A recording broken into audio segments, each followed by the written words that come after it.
I recently published a book called Kallisto's Tales, and there's 14 weird, strange, twisted poems and stories in here.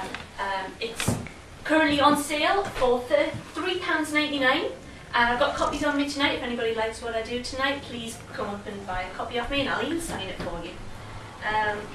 When I was publishing this book, a friend of mine basically got me through the publishing process. I call her head of technical support, because every time I go, oh, it's not working, she just sorts it out and the problem goes away. So I wrote her this story, and it's called Firston, and it's sort of a writing of my own myth.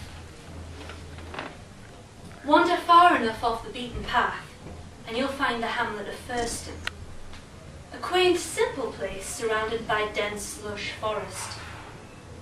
In the distance, the pointed mountains loom, the edge of the world itself.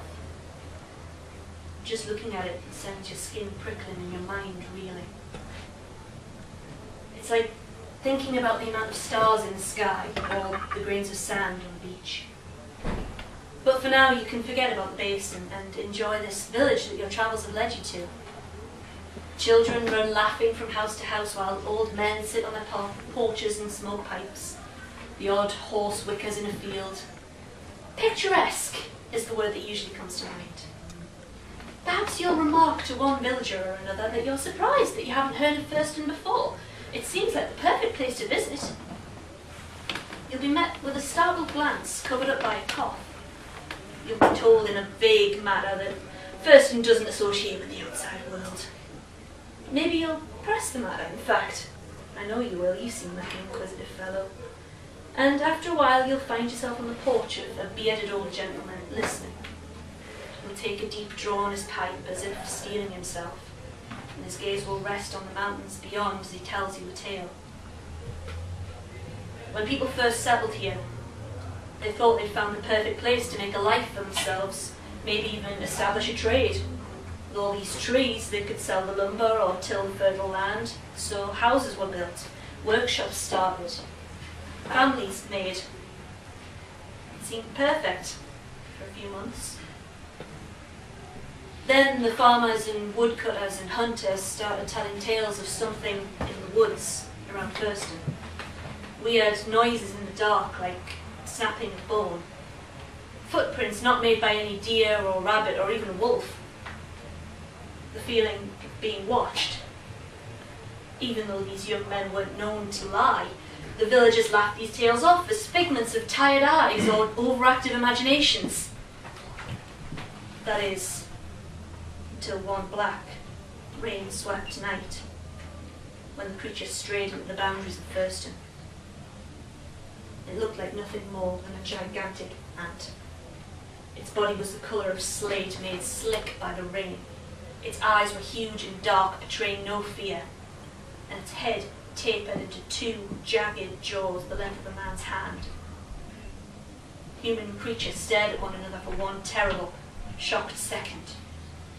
And the creature reared onto four of its 6 thin limbs, broke the silence with a screech, and disappeared into the night. The whole village erupted in a panic. Some barricaded their doors, locked their children away from sight. Others demanded that they have to abandon Firston by the first light. However, it was the young men of the village, the very woodcutters, hunters and farmers that the beast had first stalked, that refused to be cowed. This is our home, and we will not give it up without a fight. So that very night, armed with pitchforks, makeshift spears and generational bows, a group of Firston's finest followed the creature's distinct tracks up into the mountains of the basin, bound to find its lair and slay it. The land became more and more bleak as they climbed, the ground rockier beneath their feet, until at last they came to the mouth of a huge cave. The darkness inside was blacker than night, the torches they carried never finding its end, and yet they pressed on.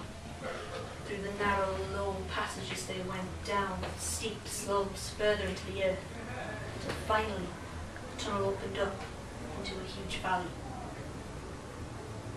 One creature had been horrified. tens of thousands were enough to send a man mad. The cavern below the men was alive with scuttling slate-grey bodies. As they watched, the creatures ran from tunnel entrance to tunnel entrance, some carrying food, some rearing up against each other with a clack and a screech. They moved with a single-minded organisation, never once hesitating, never once looking anywhere but forward, all accompanied by the scratching of millions of feet, the clacking of inhuman mouths. Stranger still, in the middle of that valley, stood a grotesque gargoyle version of the creature, rearing up from a stone plinth, jaws open in fury, obsidian shining in its eyes. One of the men lost his head then. He let out a yell that was less of a war cry and more of the yelp of a scared dog, and launched his spear at the nearest beast. His spear was nothing more than a knife tied to a branch. It scraped along the beast's hard carapace, but save for the scream of alarm from the beast and the spear clattering to the floor, the cavern fell, deadly, silent, every pair of expressionless eyes fixed on the intruders. For another horrible moment all was still. Then with a roar as loud as thunder, those 1,000-strong hive of creatures swarmed over the valley walls and onto the men. One man, a woodcutter by trade, managed to hack his way out of the madness that followed, but unable to find his way out of the labyrinth of tunnels that were before him, could only watch in horror, axe useless at his side as his fellow men were ripped and trampled to shreds. As one, the beasts, reminding him again of immense insects, disappeared through a tunnel. Madness took him then, and the woodcutter passed into unconsciousness. But if he'd been at Firston at that moment, he'd have seen a black mass erupt from the mountainside. Then he'd have watched as the beasts crashed onto the village like a black wave. By the time he returned bleeding, alone and scared, the village was half destroyed. The warning was clear. Come into our home, and we shall come to yours. Hurt our people, and we shall repay you in kind. At first, Firston sent people out into the world, desperately pleading for help, and every one was sent back in disgrace. I'm supposed to give you men and tools, just because you come here with some tale about insects. I know you travellers, scroungers, the lot of you. Go home, stranger, and don't bother us again. In time, even once they'd given up asking for help, that tiny trade that they had, now that the best men were gone, was looked down upon, treated with little value because no one wanted to trade with Firston folk that saw monsters in the night and were scared of their own shadows. They were alone. So, the old man will say, as he rises to go back into his home, that's why no one comes to Firston.